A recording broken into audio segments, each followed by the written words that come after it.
Olá, eu sou André Malta e esse é o canal Isso Aqui Não É Grego, uma abordagem descomplicada da literatura clássica. Episódio de hoje, Lia da série Canto 10. Na história recente da longuíssima recepção à poesia homérica, talvez nenhum episódio tenha sido tão maltratado pela crítica como o Canto 10 da Ilíada. Fiel ao espírito digressivo da épica grega, ele corresponde a um desvio peculiar que fala de uma espionagem noturna envolvendo Odisseu e Diomedes, com a ajuda decisiva da deusa Atena. No fim do canto 9, Diomedes tinha dito para todos dormirem, mas fica difícil dormir quando o inimigo está acampado logo ali, confiante na vitória, e quando você não pode contar com seu principal guerreiro. É por isso que Agamenon, junto com figuras como Menelau e Nestor, vai checar os postos de vigília para ver se a segurança está garantida. Sim, está. Por que não aproveitar e mandar um herói se infiltrar no acampamento troiano? Quem sabe não mata alguém e não obtém alguma informação relevante. Essa é a sugestão de Nestor, que Diomedes, outro que também não tinha conseguido pregar o olho, logo abraça. Vários se candidatam para ir com ele, mas é Odisseu que Diomedes escolhe como parceiro, por causa da sua esperteza, uma qualidade perfeita para uma empreitada assim, arriscada, que vai acontecer durante a madrugada, a única ação noturna ao longo de toda a Ilíada. Os dois partem, matam um troiano espião, que Heitor teve a mesma ideia de enviar para se infiltrar entre os gregos. Conseguem ainda roubar os cavalos extraordinários de uns aliados que tinham acabado de chegar a Troia e, enfim, retornam. Sucesso! Qual então o problema com o canto 10? Especialistas devotados a dividir cabelo implicaram com muita coisa que não vem ao caso mencionar, do caráter digressivo do episódio ao fato de se passar à noite. Só que o canto 10 é, nos detalhes e no todo, tão homérico quanto o mais homérico dos epítetos. Tanto é verdade que foi capaz de inspirar Eurípides, o tragediógrafo ateniense, a compor uma peça que recriava em outro formato esse passo, e não espalhem, por favor, aquela história de que o pseudo-homérico canto 10 da Ilíada inspirou o pseudo-Eurípides a compor seu poema trágico. Fake é esse chute, disseminado como fato, não a autoria de cada um. A tragédia inspirada pelo canto 10 se chama Rezo. É a única das 32 que chegaram até nós, somando as de Ésquilo, Sófocles e Eurípides, que traz uma recriação de Homero.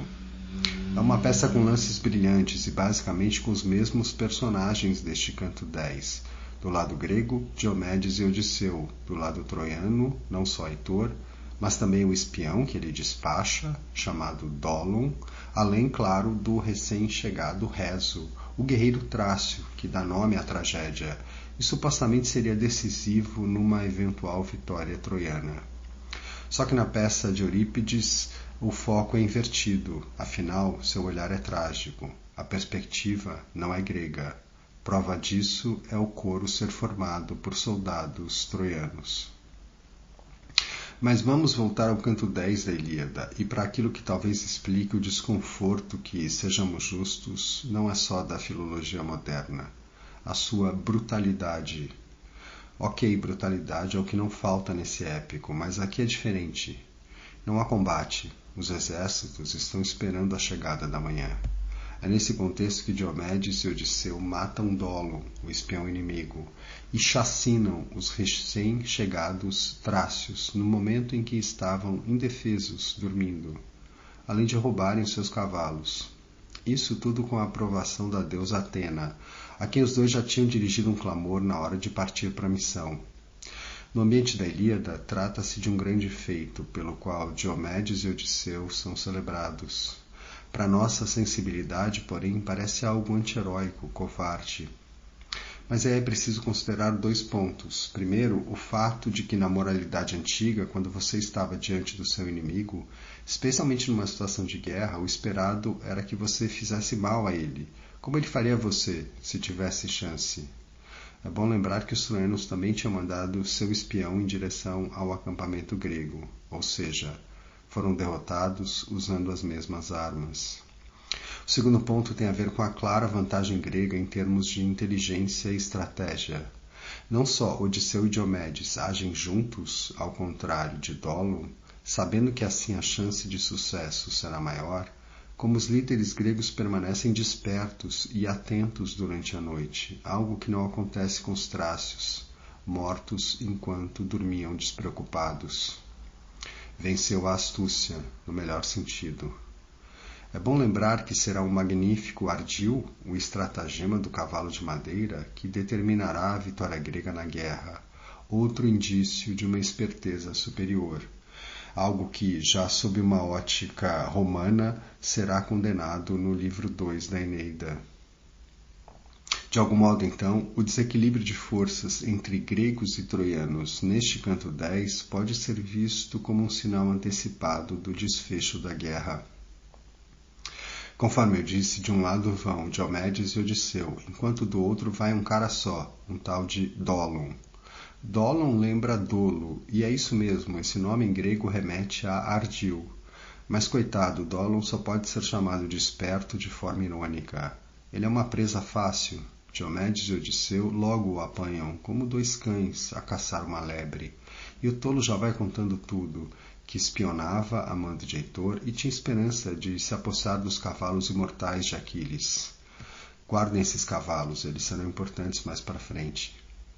Imaginando que teria a vida poupada, Dólon conta inclusive onde acampavam os recém-chegados trácios, liderados por Reso, cujos cavalos eram os mais belos. Fica fácil assim quando você pega um espião inimigo e ele logo abre o bico. Em troca, Dólon pede para ser liberado, mas Diomedes explica que não. E ainda faz o seguinte, no momento em que Dólon começava a suplicar pela própria vida. O outro já se preparava para tocar-lhe com a mão robusta o queixo em atitude suplicante, mas antes disso partiu-lhe o pescoço num golpe rápido de sua espada, arrebentando músculos e tendões. Ainda estava falando a cabeça quando caiu no meio da poeira. A brutalidade não acaba aí. Matar apenas Dólon seria um prêmio pequeno.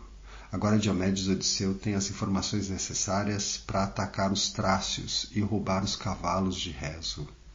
Na tradição mítica dizia-se que se Reso bebesse a água do rio Escamandro e sobrevivesse à primeira noite em Troia, os gregos não venceriam.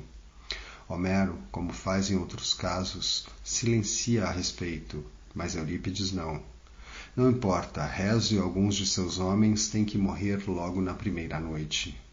Agora vem a cereja do bolo desse episódio desconcertante. Diomedes e Odisseu encontram todos os trácios dormindo, como Dólon disse, e é Odisseu quem dá as instruções. Você, Diomedes, se encarrega de matar os homens, enquanto eu levo os cavalos para fora. Diomedes obedece e sai matando os trácios, um atrás do outro, até que depois de já ter tirado 12 vidas, chega ao rei Reso e o narrador diz: no momento em que o filho de Tideu chegou por fim ao Basileu dos Trácios, eis que ele foi o 13º que num arquejo perdeu para sempre o doce sopro da existência, enquanto um sonho mau pairava em sua fronte, à semelhança do neto de Eneu, como um ardil criado por Atena.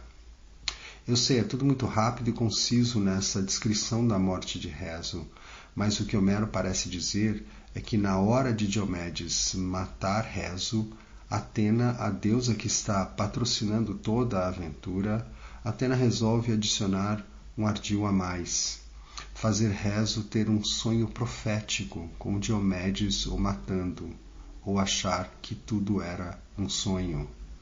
É isso, por um ardil dela, Reso morre experimentando os pavores de um sonho muito real, do qual jamais acordaria, porque era real. Odisseu cuida para que os cavalos não pisem nos cadáveres e sinaliza para Diomedes que é hora de partir. Diomedes hesita e precisa ouvir a voz de Atena ao seu lado para finalmente ir embora.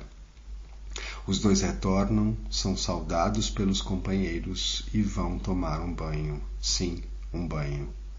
Para se limparem, dessa carnificina que Dante depois não perdoaria em seu inferno? Eu fico por aqui. Obrigado por ouvir e até a próxima.